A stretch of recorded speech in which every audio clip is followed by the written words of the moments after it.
Power Rangers on home video has a long and very inconsistent history. It started on September 1st, 1994 with the release of Day of the Dumpster, along with the other first 5 episodes of Mighty Morphin Power Rangers. Now, I wasn't alive at the time and I couldn't get like a direct source on this, but it probably cost anywhere between $15 to $25 just for the one episode. These were individual tapes, 5 different tapes for the 5 different episodes. And let's just say it cost the lower end of that, so $15 in 1994 is the equivalent of $32 today. So imagine paying $164 to watch the first 5 episodes of Mighty Morphin Power Rangers. Anyways, that's atrocious, but over time it got better. With each new show coming out, the VHS tapes held a little bit more value. When Power Rangers Time Force was coming out, they would put 3 to 4 episodes on a VHS tape, and honestly, you would get a way better value for that. And since they were putting more episodes on each individual tape, that means we could get closer and closer to having the entire show on home video. Of course, they're not going to release like 10 to 12 different tapes for Power Rangers Time Force.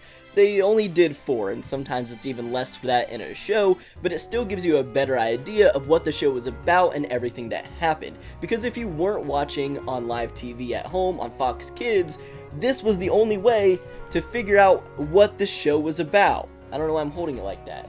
I mean, before it came out on Netflix, that's how I watched the show as a kid. I had to get these tapes, and I feel like I had a good understanding of the show. Power Rangers Time Force did it the best, in my opinion. It started with this tape, Forced from the Future, and it has the very first 3 episodes of Time Force. So you get the 2-parter opening plus 1 additional episode to spend more time with the characters, get to know the story, and understand the general gist of the show. And then the second release was Clash for Control. This was an additional 4 episodes, giving you the entire Quantum Ranger introduction and arc. Then the third release was Dawn of Destiny, an additional 4 episodes. And once again, this was a great collection of episodes because if you weren't watching on Fox Kids and seeing all the new episodes, this really helped you get the most out of Time Force and help you understand the story and characters. These episodes in particular were amazing for that because it gave closure to Alex, Jen's fiance from the future that was presumed dead up until this point.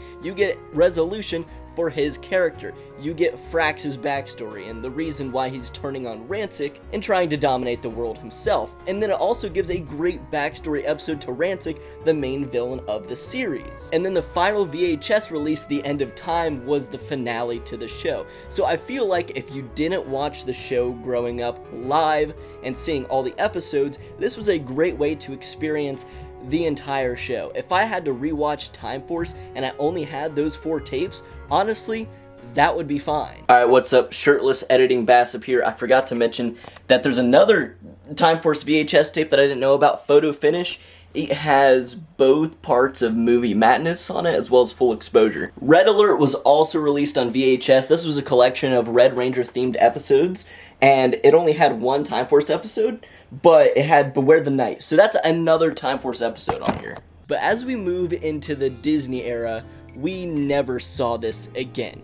And it just got worse and worse and worse. Let's specifically talk about the DVD releases for Power Rangers. Moving into the Disney era with Ninja Storm all the way until RPM, they had a system, a certain way that they would release volumes and DVDs that they didn't really stray from until the very end. Each show would get 5 different releases or volumes, each individual DVD containing 5 episodes of a particular season. But they didn't do it like Time Force did it, where they would pick and choose different episodes of the show to give you the most cohesive story and give somebody who was just watching on home video a way to experience the entire show. No, what they did is they took the first 20 to 25 episodes of each season and put those on home video. None of these shows, except Operation Overdrive for some reason, got the entire season on DVD and got the finale to their show.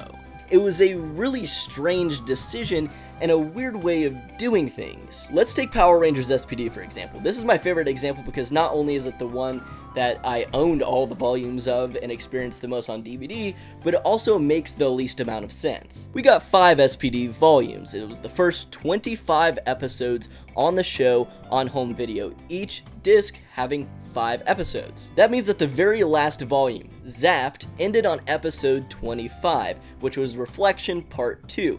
Honestly, pretty great two-parter. I'm glad that those got released on home video, but there was a lot of nonsense that was just kind of in the middle of it. A lot of episodes that didn't really need to be released on home video, and a lot better and more important episodes were sacrificed because of this format that they were doing. The SWAT two-parter were the 2 episodes that came right after Reflection.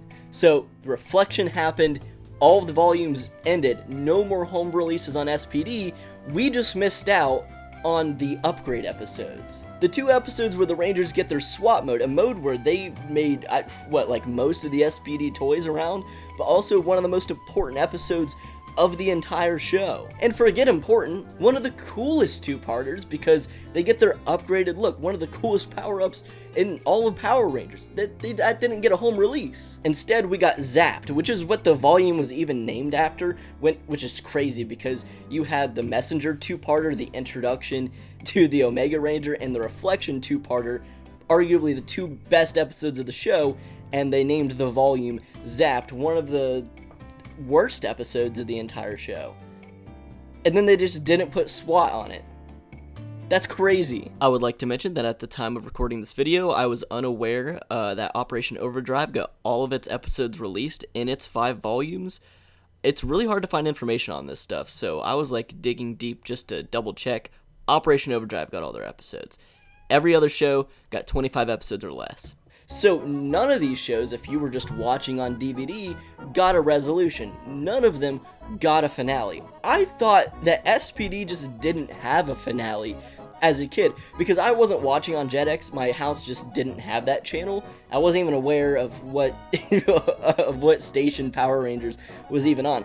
I was only watching on DVD. So when I was like, 5 years old, and I had all the volumes, and I knew that there were none left, I just thought, okay, so Power Rangers sets up the show, and then they just keep fighting the monsters. I never even thought that there would even be an episode where they finally defeat the villain, because that didn't exist in my eyes. I owned all these different volumes. I mean, boom, I had the Dino Thunders as well, and we just never got a resolution. So I thought Power Rangers just never had those kinds of episodes. I mean, we got the beginning to all of these shows, but never the ending. And for what reason?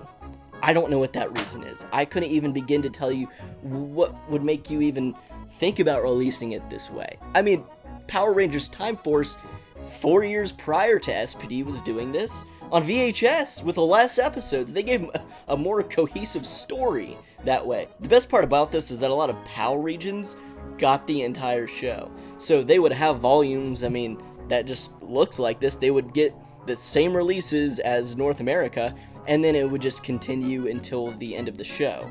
In fact, I mean, when we got into Jungle Fury, in North America, you only get 2 volumes, so that's like, 10 episodes maybe? I don't even know, I should probably look it up. But I had the 2 volumes of Jungle Fury, and I always just assumed I couldn't find the other volumes at the store, but that's not true. We just didn't get them in North America. But other PAL regions got all 5 volumes.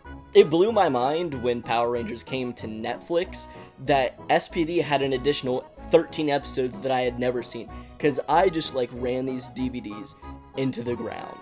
And I thought that was the entire show. I was like, damn, that's a lot of 25 episodes, and it ended on Reflection, and that was so cool. But I never knew that they defeated the bad guy in the end. That's crazy.